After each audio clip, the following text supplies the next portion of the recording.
आज दिनांक 14 अक्टूबर 2020, कार्यपत्रक नंबर 44, विषय हिंदी, कक्षा 9वीं।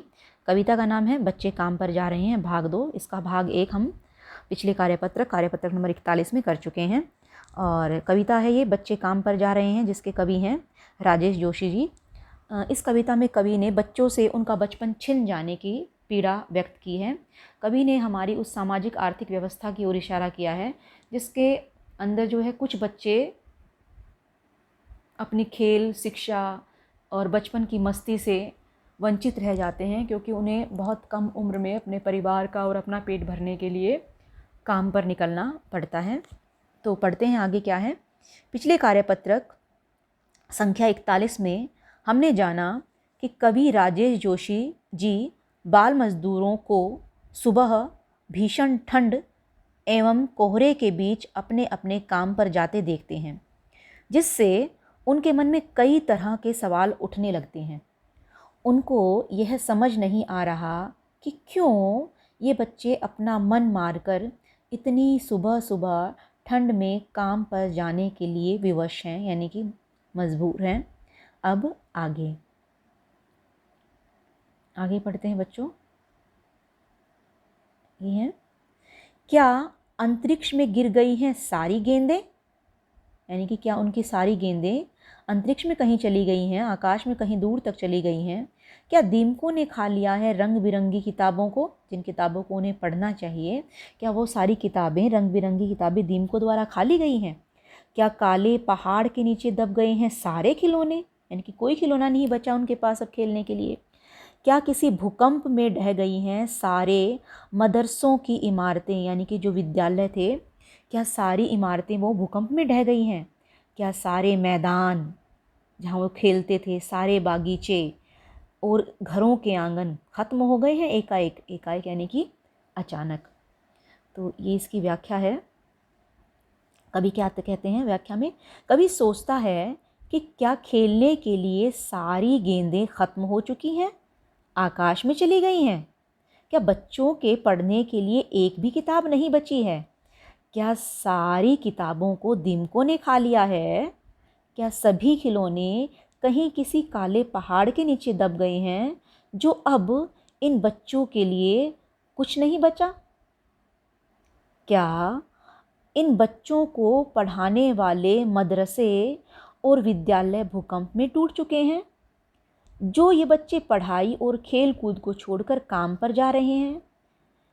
यहाँ कवि अपने मन में उठ रहे सवालों को बयां करते हुए कहते हैं कि क्या बच्चों के खेलने की सारी जगह ख़त्म हो चुकी हैं। क्या सारे मैदान जहाँ बच्चे खेलते थे, सारे बागीचे जहाँ बच्चे टहला करते थे, एवं सारे घरों के आंगन समाप्त हो चुके हैं, जो इन बच्चों के पास अब कुछ नहीं बचा, इसलिए सुबह सुबह काम पर जा रहे हैं। तो ये थी इसकी व्याख्या। और इसके प्रश्न उत्तर बेटा बिल्कुल ही आसान है। ये आप थोड़ा सा दिमाग पर जोर देंगे या फिर इस कविता के इस पहरे को पढ़ेंगे तो आपको इसके उत्तर स्वयं ही मिल जाएंगे कि कविता की पंक्तियों में बच्चों के लिए क्या क्या समाप्त हो गया है। तो इसके अनुसार तो पूरे पहरे में ही यही है कि बच्चों के लिए अब क्या क्या नहीं बचा, या तो ना तो उनके लिए गेंदें बची हैं, ना किताबें हैं, ना खिलौने हैं, ना विद्यालय हैं, ना मैदान हैं, घर के आंगन हैं, बागीचे हैं, तो कुछ भी उनके लिए नहीं बचा। आपकी हेल्प के लिए मैंने ये यहाँ पर लिख दिया है और उसके पॉइंट बनाए हैं मैंने कि कविता की पंक्तियों के अनुसार सारी गेंदें अंतरिक्ष में गिर गई हैं, किताबों को दीमकों ने खा लिया है, सारे खिलौने काले पहाड़ के नीचे दब गए हैं, मदरसे की इमारतें भूकंप में ढह गई हैं, मैदान, बगीचे और घरों के आंगन ख़त्म हो गए हैं। तो यह पहले प्रश्न का उत्तर है। अब दूसरा प्रश्न है कि आपके विचार से क्या सभी बच्चों को खेलकूद और शिक्षा के समान अवसर प्राप्त हैं। कैसे, लिखिए। तो पहले तो आप सोचिए क्या सभी बच्चों को खेलकूद और शिक्षा के समान अवसर प्राप्त हैं। क्या सभी बच्चे खेलते कूदते हैं या सभी बच्चे स्कूल जाते हैं। आपको क्या लगता है, हाँ या नहीं। आप उसी के अनुसार इसका उत्तर लिखेंगे। मेरे अनुसार तो सभी बच्चों को जो है ये अवसर प्राप्त नहीं है। मेरे विचार से सभी बच्चों को शिक्षा और खेलकूद के समान अवसर प्राप्त नहीं हैं, क्योंकि बहुत से बच्चों को गरीबी के कारण अपना और अपने परिवार का पेट भरने के लिए बहुत ही कम उम्र में काम पर जाना पड़ता है, जिसकी वजह से वह शिक्षा और खेलकूद से वंचित रह जाते हैं। तो ये है प्रश्न नंबर 2 का उत्तर। अब प्रश्न नंबर 3 है कि संविधान के अनुच्छेद 24, यानी कि जो हमारा कॉन्स्टिट्यूशन है, जो हमारा संविधान है, उसका अनुच्छेद है अनुच्छेद नंबर 24, उसमें बाल मजदूरी पर रोक लगाई गई है। तो अपने मित्रों या अध्यापक अध्यापिकाओं से बातचीत करके लिखिए कि यह कानून क्या कहता है। तो इस कानून के अनुसार जो है, मैंने यहाँ लिखा है बच्चों कि इस कानून के अनुसार जो है, संविधान के अनुच्छेद 24 के अनुसार बाल मजदूरी पूरी तरह से गैर कानूनी है, यानी कि कानून इसको जो है, अगर इसका पालन ना किया जाए तो इसके खिलाफ हमें दंड मिलता है। तो बाल मजदूरी पूरी तरह से गैर कानूनी है। भारत के संविधान के 24वें अनुच्छेद के अनुसार 14